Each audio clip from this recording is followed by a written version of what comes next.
quick, I want to thank my dad, who came in from Dallas today to be here with me for our Las Cruces. Thank you, Dad.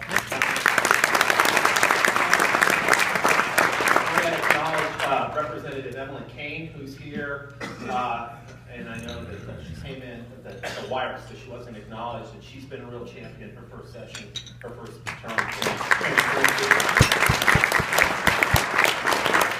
And of course, I'd be remiss if I didn't also introduce my publisher, Frank Leto, of Las Cruces Sun News. Thank you, Frank, for coming.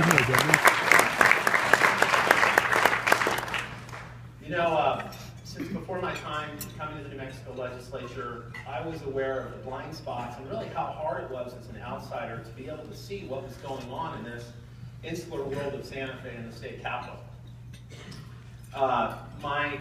My first experiences with transparency really came 20 years ago when I was an intern at the Texas State Capitol. And I was interning for an organization called Public Citizen, one of Ralph Nader's organizations, as a government student. And I was working on some home equity lending legislation, and I was working on a project to try to get some stronger consumer protections in the bill. And so the state director said, okay, I want you to go to the Capitol, I want you to go to this room, you're going to sit in, you're going to see what happens, try to see what you can do. So I couldn't have been more proud. I mean, at that age, I got into government not because I ever thought I'd be in politics, because I was just fascinated by the world of government and our role in helping people's lives. I walked into this Capitol, the Texas Capitol, prouder than you can imagine at this majestic building, and found my way to this conference room and saw these guys ensconced on the other side of the table looking incredibly comfortable, and I assumed they must be legislative aides. And they were just kind of running the meeting. And I left the meeting, and I guess someone told me, well, they're lobbyists for the banking industry.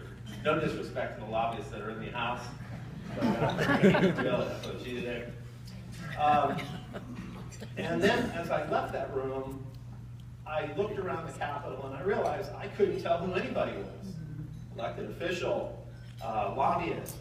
I felt completely outmatched, outgunned. It was a very disempowering feeling, really. And I thought to myself at the time, gee, it would really be helpful if they all had to wear red hats, the lobbyists. That was my idea at the time. If they wore red hats, then you could spot them a mile away. You would know exactly who was who. So years later, I get elected in the New Mexico legislature, and I asked the governor if I could be on this ethics task force with Senator Feldman. And I have this idea, and I figured red hats wouldn't fly, and you wouldn't like red hats. But I suggest lobbyists should wear name tags so that we can see who they are. And as a new legislator, you're confronted in the hallways, and you frankly don't, until you learn, you don't know who you're talking to, and you've got a quick amount of time to make decisions, and I just felt like we need to level that playing field. And so I proposed that, and well, later on, I had my opportunity to put on that bill. And it was late in the session. It was about midnight.